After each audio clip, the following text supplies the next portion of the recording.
Hello, I'm Reb Risty with Rebel Marketing, and this is Revolutionize Your Marketing, Your Business, Your Life. And we're here today with Dan Khabie with Court Avenue, and I'm really excited to talk with you, Dan. You guys are the number one fastest growing agency, according to, is it the Inc. Awards? It's ad week, Ad Week. ad weeks and all types of stuff. Yeah, well, I know you were on the Business Journal, fastest growing. So Yeah. I would love to talk about how you do that. But first, for my audience, if you could just talk a little bit about who you are and what you do. Okay. So first of all, thank you so much for having me today. Number one, it's great to be here. Great to speak to your audience and whoever might be listening to, my story. So thank you. I always tell people I'm a Midwesterner trapped in a Lebanese body. My parents are from Lebanon. They moved to Minneapolis, Minnesota, and I grew up in Minneapolis, Minnesota. And my biggest connection to where I was from was the food, right? So my parents never taught me the language, but they taught me the food. And the food led me to my passion and love for all things culture, regardless of what ethnicity or background you are. So I'm a big foodie. I got to stop being such a foodie so I don't gain too much weight. But I love foodie. Foodie connects you to cultures, right? Food connects you to culture. That thing's really important. That's a little bit about me. I love the industry I'm in because I love brands. I love peeking into people's worlds and find ways to help them. And I've been doing this since I was 23 years old. And I've never stopped. I'm totally obsessed with what I do and I love what I do. And I'm blessed to be able to do it again here at Court Avenue. So that's a little bit about myself, and I can kind of go on and on and on, but that's kind of a quick recap of who I am and kind of where my obsessions lie. Awesome. I love that. I don't remember you saying that you're from the Midwest, went to Minnesota or lived in Minnesota. I lived in South Dakota as a kid. Oh, that's right. Yeah. I remember we said that. Okay, I feel like I know that, but two Midwesterners together. I know. Talking about life and marketing. I know. Nothing like it. Yeah, I love food too as well. My mom being Korean, it is such a cultural thing, and it really connects you to who you are. So I love that. Great. Just great. Love it. Well, yeah. So Court Avenue is a large international agency. You guys work with large brands. Maybe tell us a little bit though, before, where you started your journey and how you got there. Yeah, no problem. So I had built a company back in 1997, 98 called Digitaria with a handful of partners. And it was inspired because my brother-in-law have founded another company called Razorfish with a couple of guys, which was one of the fastest growing global digital agencies in the world. Mm-hmm. And I had a chance to peek into that world at a very young age. And I had a chance to fly to New York City to see what they were building. And I fell in love with it. And I fell in love with the type of business they had, the vision they were building. And I'm like, I want to do that, but on the West Coast. And I want to do it in San Diego. Little did I know that San Diego was like a third world country for marketing services, right? There was really nothing going on there. No one had built anything that I wanted to really build. And I set out with this passion and this vision that digital would change everything. And I knew very early on that I wanted to be in the middle of that. And so we started off this path of building Digitaria. We scaled it up. And then in 15 years later, a lot happened from 0 to 15. 15 years later, we ended up selling it to WPP, which is the largest marketing services company in the world. They own every major advertising media company, is the largest in the playbook. And I ended up working within WPP. And while I was at WPP, I came up with a vision to digitize traditional assets, traditional advertising offices, and convert them into digital businesses and combine that with companies from all over the world. Uh-huh. And I created a company called Mirum, and I led that. And it was 2,500 people. We were in roughly 56 offices in 27 countries. And that took me from a boy from Minnesota to a kid starting a life in San Diego to a global citizen. And that was my first time where I had a chance to work and interact with people from all over the world in major countries, major continents, and to just embrace culture, embrace people, embrace the spirit of life. And while I was building Mirum, I had an unbelievable experience and an unbelievable opportunity to do great things. But I miss being on the street. I miss fighting I missed being closer to clients. I missed building something again. Yeah. So in 2018, I ended up resigning my position as CEO of Miram. I took a year off. I sat there staring around, wondering what I'm going to do next. What am I going to be next? What I hope to be next. And in my garage, we ended up baking up what is now Court Avenue. And I always tell people, you need to have when you create a new business, you need to have a pen, a tear, and a vision. And that's how you create something great. And that's what I did that day. So that's a quick kind of, if I was going to summarize my life from back then to now in 20 years, that's essentially the update. Yeah. No, that's great. And I met you when you were at Miram, and you had then quickly left. I love that you got to take a year off. Maybe talk a little bit about that, because I feel like that's something not a lot of people get the opportunity to do. And how did that help you get to build the idea for Court Avenue? Yeah, I mean, first of all, my dad had passed away during that time, and before I ended up taking that year off, and I was very close with my dad. And so, I'd say the first part of it was really about kind of mourning him and mourning that loss. And for those who have lost a family member or close relative, they know how deep of a loss that is. And it takes time to go through that. It takes time to heal. That's one thing. Another thing was saying goodbye to my identity of running a really big company, of traveling all over the world and seeing things and having all these people behind me. I let go of that. And that was a really, really hard thing to do, because that was your gang. Those are the people you rolled with. That was really hard. And then I think also just kind of taking a step back and trying to make sense of what is important to you? How do you want to spend the back half? And do you still have it? Did I still have it? Do I still have it? Does my body have the ability to do it? Can my mind and my body really work together? And I'm not an old guy, but I'm not a young guy. And so I always thought a lot about that as well. And I think most importantly is my kids never had a chance to watch me build something. By the time they were born and they're in their younger ages, I was ready girl trotting around the world. So all they knew was a life of their dad, kind of on a plane and building a global company. They never saw what it took to actually build something up there. And I felt that I owed it to them to be able to owe it to them. I owe it to myself to give it another shot, to try something and to build something. And it was probably one of the most difficult decisions, leaving something that was really, I was really enjoyed. It was really hard. Mm-hmm. Not only just enjoy, but you're paid well and you enjoy what you do, and it's super hard to leave. But I think sometimes those are the most important thing. So I think in that year period, I just spent a lot of time on myself. I spent a lot of time on my family. I spent a lot of time reflecting, and I spent a lot of time knowing that this is not what I want to do, that I don't want to take any more time off. And I remember about 7 months into it, my wife and I were chatting, and she's like, Dan, you're ready. And it was like this Rocky Bell moment. And I was like, can I go now? Like, can I get going now? Like, not that she ever said I couldn't get going, but like, right.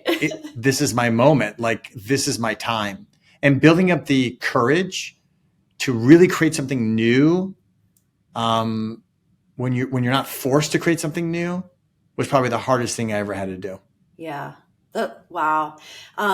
It's interesting. My father passed away, 7 years ago now. And it was his passing. You're right. It's something that's very hard to deal with, but it was kind of, for me, that turning point where I finally decided to go from corporate on my own. So I know what it's like to have big moments in your life that really kind of change your course. So I think that's great that you were able to take that time. So, you've got your year off and you've got this idea for Court Avenue, and it really is different. Like, what you guys are doing is different. Tell us a little bit about Court Avenue and then how you guys are doing things differently. Yeah. So I always tell people, and I don't know if this is true or not, I'm not a criminal, but my assumption is you probably go to prison, you probably either find religion or just become a better criminal. When you join a major holding company with a bunch of entrepreneurs, you essentially become a better entrepreneur. And I'm obsessed with stories. I'm obsessed with what people have been able to achieve. And I just love that I met all these people from all over the place, and everyone got there a different way. You know, we had a playbook we ran at Digitaria, with then became Mirum, that was very, very unique in nature. But I thought that was the way it had to be. Where in fact, everyone got there differently. And I thought that was a big thing for me. And so I became very obsessed with the entrepreneurs there. And in that process, I met this guy that had built a really good services business and also a software business.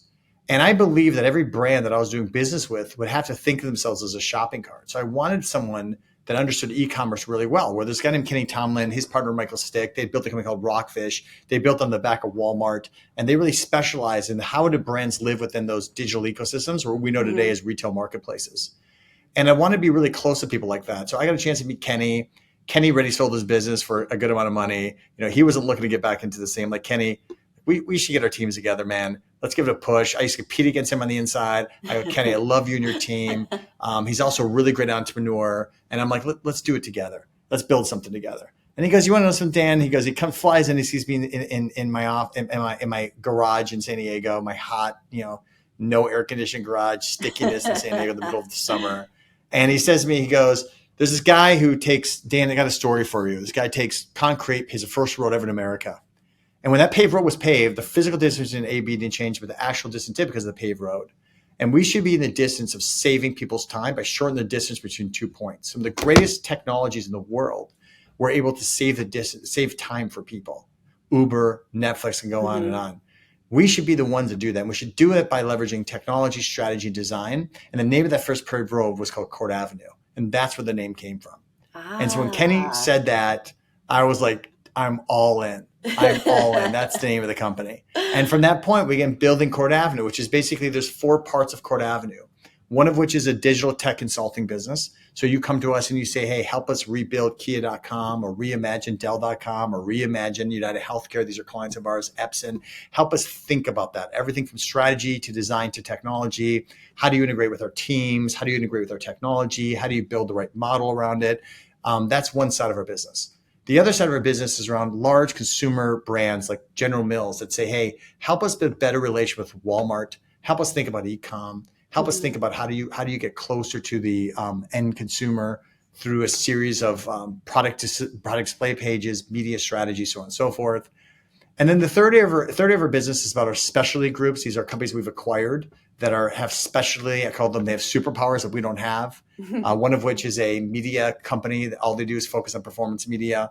Another which is a company that specializes physical meets digital, which they're known for doing Mario Land for Universal Studios.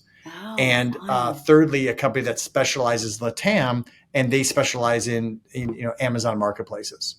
In addition to that, we actually, through that entity, we ended up building a pretty big office in Latin America, which serves as a hub for us to reduce our costs, but also service the marketplace. And then our fourth leg is really focused on IP. And we just launched a product called Genjo.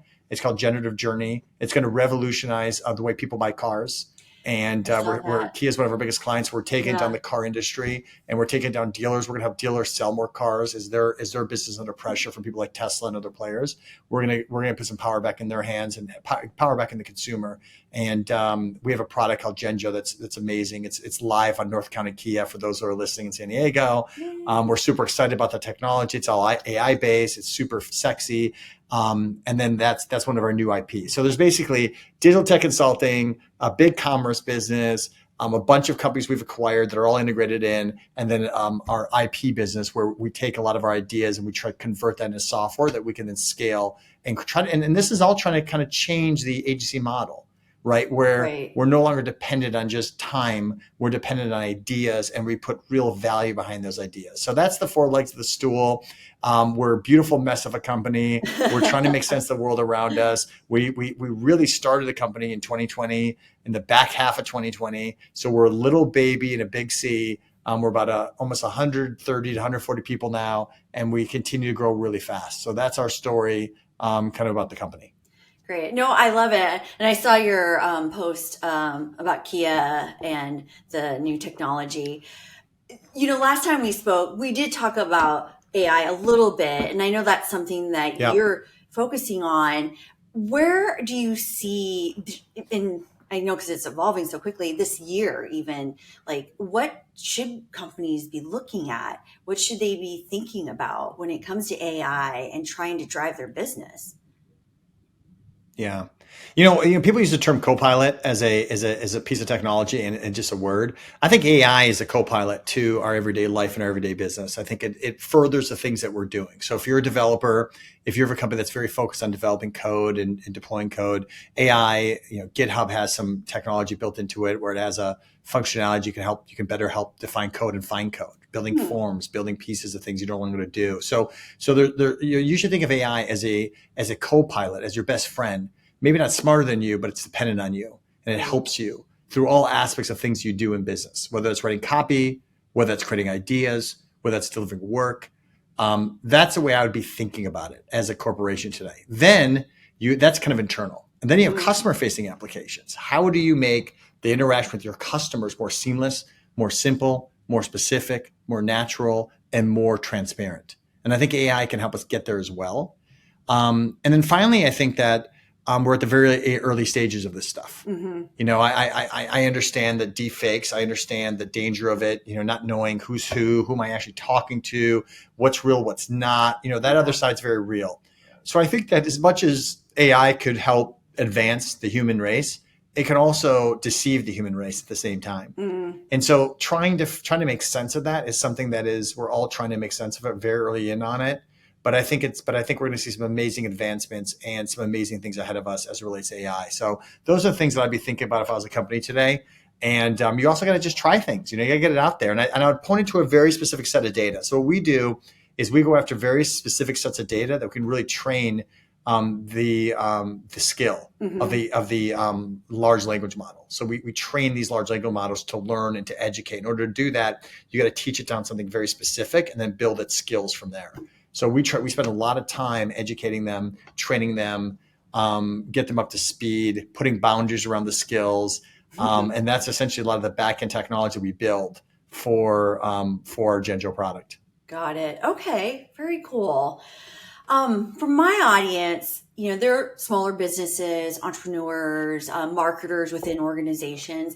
How can they learn or take, what are some of the things that Court Avenue you guys are doing with your larger companies that you could recommend or help, just some advice for smaller companies? Like, how can they take what you guys are learning and apply that to grow their own businesses?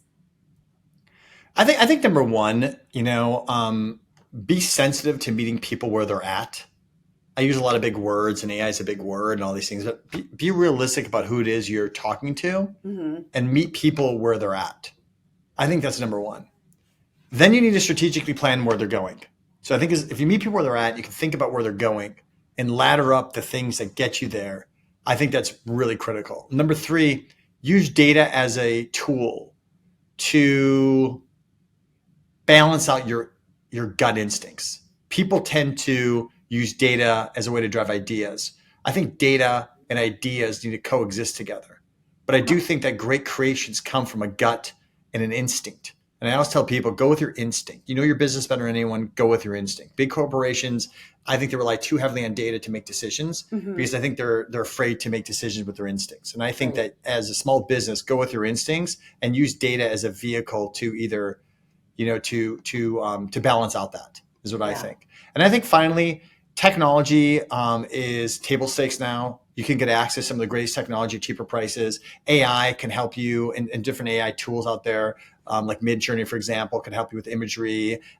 You can use, a ChatGPT for ideas, for copy ideas. ChatGPT 4 helps you do certain things. Like, I think you can enable, I think you can leverage AI. There's a parity with it now that you can kind of leverage it now in a way that big companies are doing as well. So I think there's no greater time to be a small business right now, and you can function as a larger business and you can build into a larger business than never before. Yeah. That's what I think. Okay. No, I love that. And everybody, I love that you're like, go with your gut instinct because, everyone tells you need data, you got to be analytical.